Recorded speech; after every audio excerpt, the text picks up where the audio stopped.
जय श्री कृष्णा दोस्तों, हमारे BS शर्मा भारद्वाज चैनल में आप सभी दोस्तों का स्वागत है। दोस्तों, भगवान श्री कृष्ण की जन्म कथा जन्माष्टमी के दिन सभी भक्तों को अवश्य सुननी चाहिए। जिन्होंने व्रत रखा या नहीं रखा, सभी भगवान श्री कृष्ण के जन्मदिन की कथा अवश्य सुने, क्योंकि आज भी भगवान का जन्मोत्सव नहीं होता। आज भी भगवान प्रकट होते हैं। उस समय पर देव की माता और वसुदेव जी के घर में प्रकट हुए थे, नंद बाबा यशोदा मैया के घर गए थे। आज आपके अंदर हृदय के मंदिर में भगवान प्रकट होते हैं, इसलिए भगवान की जन्माष्टमी मनाई जाती है। भगवान का जन्म भाद्रपद कृष्ण पक्ष अष्टमी तिथि रोहिणी नक्षत्र में रात्रि काल के 12 बजे हुआ था। दोस्तों, रात के 12 बजे पर इस कथा को जरूर सुनना चाहिए, क्योंकि भगवान श्री कृष्ण के जन्म की कथा सुनने से बड़े पापों का नाश हो जाता है। अर्थ धर्म काम मोक्ष चारों पदार्थ प्राप्त हो जाते हैं। आप सभी प्रेम से भगवान का स्वागत करें। अपने घर में कथा श्रवण के माध्यम से अपने हृदय के अंदर स्वागत करें। स्वागतम कृष्णा शरणागतम कृष्णा।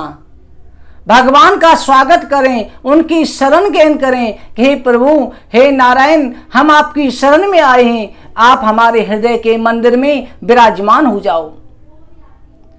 भक्तों, द्वापर युग के समय पर, जिस समय द्वापर युग का अंतिम चरण था, उस समय पर अनेक प्रकार के दुष्ट राक्षसों के द्वारा पृथ्वी त्रायमाम करने लगी। धर्मात्मा सताए जाने लगे, ब्राह्मण सताए जाने लगे, यज्ञ पूजा पाठ बंद हो गई, गौ हत्या होने लगी, अनेक स्त्रियों पर अत्याचार होने लगे,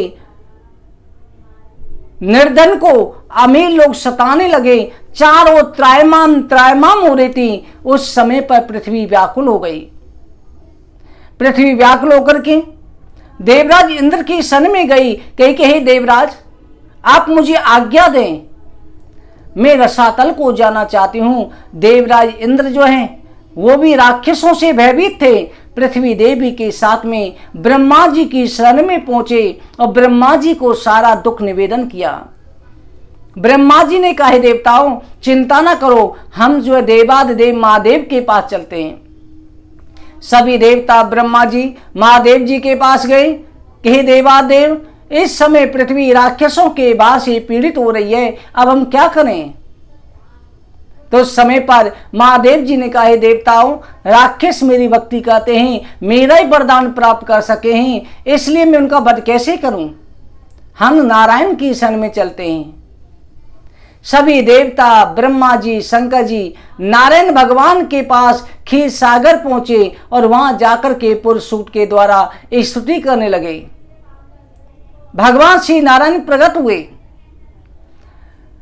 दोस्तों भक्तों, भागवत के अंदर भगवान श्री नारायण का कहा गया है कि भगवान नारायण ने कहा, एते अंश कला पुंसा कृष्णस्तु, भगवान स्वयं कि देवताओं, अब तक मेरे अंश कला अवतार हुए हैं। गंभीर वाणी से कहा, अब तक मेरे अंश कला अवतार हुए हैं और स्वयं परमात्मा संपूर्ण शक्तियों से 16 कलाओं से अवतार ग्रहण करेंगे। परंतु पद्म पुराण में, ब्रह्म पुराण में एक उल्लेख आया है जो गुप्त रहस्य है। वो गुप्त रहस्य क्या है? वो गुप्त रहस्य है कि भगवान नारायण विष्णु प्रकट हुए। इसका उल्लेख शिव पुराण में भी मिलता है, गोलोक धाम का। और सभी देवताओं के साथ में कहने लगे कि अब तक तो मेरे अवतार हुए, अब हमारे स्वामी का अवतार होगा। सभी आश्चर्यचकित रह गए कि आपसे भी बड़ा कौन शक्ति है। सभी को लेकर के भगवान विष्णु जो है इस ब्रह्मांड को पार करके गोलोक धाम पहुंचे। वहां पर ब्रजा नदी बह रही थी। वह ललता विशाखा सखी दरबाजी पर पैरा दे रही थी। जाकर के निवेदन किया, हम स्वयं श्री कृष्ण जी से मिलना चाहते हैं, राधा रानी के दर्शन चाहते हैं। ललिता विशाखा ने कहा कि आप कौन हो? सभी देवताओं ने कहा कि मैं इंद्र हूं, वरुण हूं, कुबेर हूं, ब्रह्मा विष्णु महेश हैं। तो उन्होंने कहा किस ब्रह्मांड से आए हो? सभी देवताओं को आश्चर्य हुआ कि हमसे भी अलावा कोई और भी ब्रह्मांड है। तो ललिता सखी ने कहा देवताओं तुम उसकी भांति हो। एक गूलर होता है, गूलर के अंदर कीड़े हो जाते हैं, वो समझते हैं कि सारा संसार इतना ही बड़ा है। जब गूलर को तोड़ा जाता है, उसमें से बाहर निकलते हैं, तब उन्हें पता चलता है संसार तो बहुत बड़ा है। जब आज पूरे संसार में भ्रमण करते हैं, अभी तुम अपने ब्रह्मांड से निकल के नहीं आए, नीचे की तरफ नदी में देखो तो बिरला नदी में क्या देखते हैं? छोटी छोटी गेंद जैसे असंख्य ब्रह्मांड तैर रहे हैं, बहुत से ब्रह्मांड बन रहे हैं और मिट रहे हैं।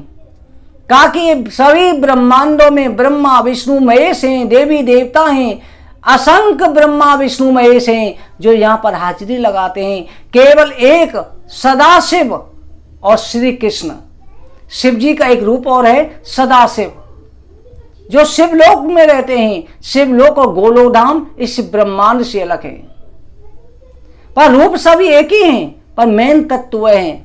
तभी तो भगवत गीता में श्री कृष्ण भगवान ने स्वयं कहा मैं ही ब्रह्म हूं, विराट रूप दिखा दिया। राम अवतार में नहीं कहा और अवतार में नहीं कहा, केवल कृष्ण अवतार में कहा मेरे सन में आ जाओ, मैं ही ब्रह्मा हूं, मैं ही विष्णु, मैं ही शिव हूं। सभी देवताओं ने कहा। तो उस समय पर भगवान विष्णु ने कहा कि हे देवी हम कृष्ण गर्भ नामक ब्रह्मांड से आए हैं। ब्रह्मांडों के अलग अलग नाम हैं। कृष्ण गर्भ इसलिए पड़ा कि भगवान श्री कृष्ण का सबसे पहला अवतार यहां कृष्ण गर्भ नाम से हुआ था, हिरण्य गर्भ नाम से, तभी भगवान को हिरण्य गर्भ भी कहते हैं। अंदर गए सभी देवता, भगवान श्री कृष्ण से प्रार्थना करी। तब भगवान ने कहा मैं अवतार ले रहा हूं, आप सभी देवता जाओ ब्रिज में जाकर के अवतार ले लो, मैं वसुदेव देवकी के घर में आठवें पुत्र के रूप में अवतार ग्रहण करूंगा। उसी समय सभी देवताओं के देखते देखते विष्णु और कृष्ण एक हो गए। उसी समय महाविष्णु आए जिनकी सहस्रों भुजा थी, वो भी एक हो गए। शेष साई विष्णु आए, वो भी एक समा गए। भगवान ने अलग अलग रूप बना रखे थे। एक छवि उनकी बैकुंठ में रहती है, एक शीशनाग की सैया पर रहती है जो क्षीर सागर में शयन करती है, एक श्वेत द्वीप में रहती है, एक नर नारायण के रूप में रहती है। सभी एक हो गई। सभी देवताओं ने यदुवंश में ब्रिज में आकर के अवतार जन्म ग्रहण किया, भगवान के आने की प्रतीक्षा करने लगे। इधर भगवान श्री कृष्ण ने राधा रानी से कहा राधे अब मैं जाना चाहता हूं। उधर राधा रानी को श्री रामा से भगवान ने श्राप दिलवा दिया। राधा रानी ने कहा कि हे प्रभु जहां पर वृंदावन नहीं, गिरिराज जी नहीं, यमुना जी नहीं, वह मैं कैसे रहूं? मेरे गोलोक धाम में जरूरी हैं। भगवान ने अपने हृदय से उस समय पर गोवर्धन को उत्पन्न किया जो द्रोणाचार्य के पुत्र रूप में हुआ, जहां से अगस्त्य ऋषि लेकर के आए और लाकर पुलस ऋषि, और पुलस ऋषि ने उन्हें ब्रिज में स्थापित कर दिया। इधर भगवान ने अपनी जंगा से वृंदावन को उत्पन्न किया और ब्रजा नदी के अंश से यमुना जी सूर्य पुत्री के रूप में उत्पन्न हुई जो वृंदावन में आके बहने लगी, विश्राम घाट पर रहने लगी। इधर जो है कंस मां असुर जिसने संसार को त्राय त्राय कर रखा था, जरासंध का दामाद, उसकी चचेरी बहन थी देवकी, उसकी सारी बहनों का विवाह वसुदेव और उसके भाई के साथ में हुआ था। देवकी का रिश्ता भी वसुदेव जी के साथ में तय कर दिया। वसुदेव जी के साथ में तय करके फिर शादी हुई। शादी के समय पर स्वयं कंस जो है रथ को हाँक करके जा रहा था। उसी समय देवताओं ने देखा कि अगर कंस ऐसा करेगा तो भगवान का अवतार कैसे होगा, बहन भाई का प्यार रहा तो उसी समय पर देवताओं ने आकाशवाणी करी, करे मूर्ख कंस, जिस बहन को बड़ी प्यार के साथ में श्रद्धा भक्ति के साथ में तो विदा करने जा रहा है, उसी की 8वीं संतान तेरा काल बनेगी। कंस जो है कहने लगा कि वसुदेव जी क्या आपको कुछ सुनाई दे रहा है? फिर दोबारा जो फिर आकाशवाणी हुई कि हे कंस, जिस वसुदेव देवकी को तू विदा करने जा रहा है, इसी देवकी की 8वीं संतान तेरा काल बनेगी। 3 बार इस तरह से आवाज आई। तीसरी बार में कंस ने जो है तलवार खींच ली और देवकी के केस पकड़े और उसे वृक्ष से नीचे खींच लिया। तलवार से जो है उसका गला काटना चाहा। वसुदेव जी ने कहा कि अरे कंस, तुम तो धर्मात्मा हो, धर्म के सार को जानते हो, स्त्री की हत्या करना महान पाप है, तुम्हें यह नहीं करना चाहिए। उस समय पर जो है कंस ने कहा कि वसुदेव जी, इसकी 8वीं संतान मेरा काल बनेगी। आपने आकाशवाणी सुनी है? वसुदेव जी ने कहा क्या इसकी संतान से तुमको भय है? इससे तो नहीं है। उन्होंने कहा इससे नहीं है। तब वसुदेव जी ने कहा मैं आपको वचन देता हूं, गंगा मैया यमुना मैया की सौगंध खा कहता हूं, इसकी जो भी संतान होगी मैं लाकर के तुम्हें सौंप दूंगा। ये वचन दिया। जैसे वचन दिया, वसुदेव देवकी को कंस ने जो है कारागार में बंद कर दिया।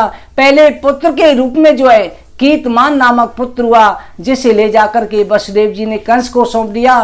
कंस ने जैसे देखा, कहा वसुदेव जी, मुझे केवल 8वीं संतान से भय है, इस संतान से कोई भी भय नहीं है, आप इसे ले जा सकते हैं। जैसे ये वचन सुने, वसुदेव जी को भय तो लगा कि राक्षस का कोई विश्वास नहीं है, ना जाने कल क्या कर दे।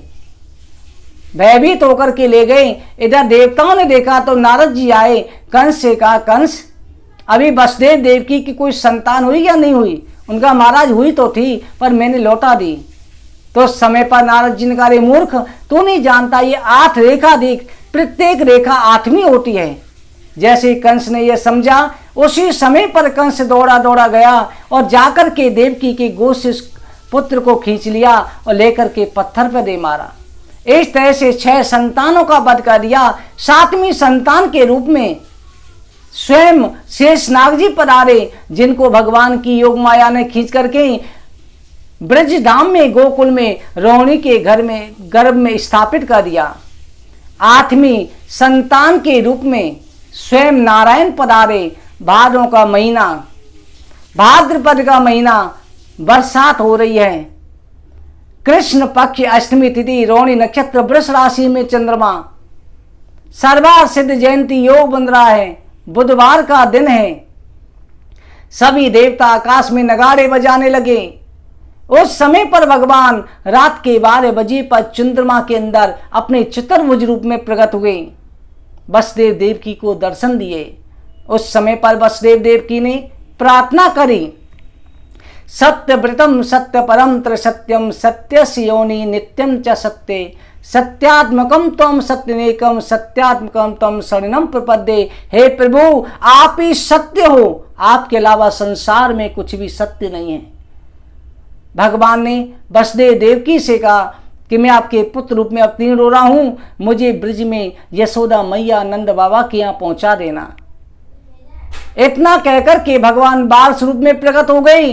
बाल रूप में हाथ में एक छोटे से बांसुरी है, सिर पर मोर पंख है, श्याम वरण है। मेरे बाल गोपाल प्रकट हो रहे हैं। सभी देवताओं ने आकर के फूलों की वर्षा करी। स्वागतम कृष्ण शरणागतम कृष्ण, स्वागतम कृष्ण शरणागतम कृष्ण, स्वागतम सुस्वागतम शरणागतम कृष्ण, स्वागतम कृष्ण शरणागतम कृष्ण। फूलों की वर्षा होने लगी। मेरे बाल मुकुंद प्रकट हो गए। 12 बज चुके हैं और मेरे नारायण प्रकट हो गए। बोलो बाल मुकुंद भगवान की जय, बोलो बाल कृष्ण भगवान की जय। आप सभी के घर में भगवान नारायण का प्रकटोत्सव हो चुका है। भगवान नारायण आ चुके हैं। जो भी भक्तजन कथा श्रवण कर रहे हैं, आप सभी के ऊपर मेरे बाल गोपाल की कृपा दृष्टि बनी रहे, यही हमारी प्रार्थना है। आप सभी को बाल कृष्ण के जन्मदिन की बहुत बहुत बधाई हो। आप सभी को जय श्री राधे।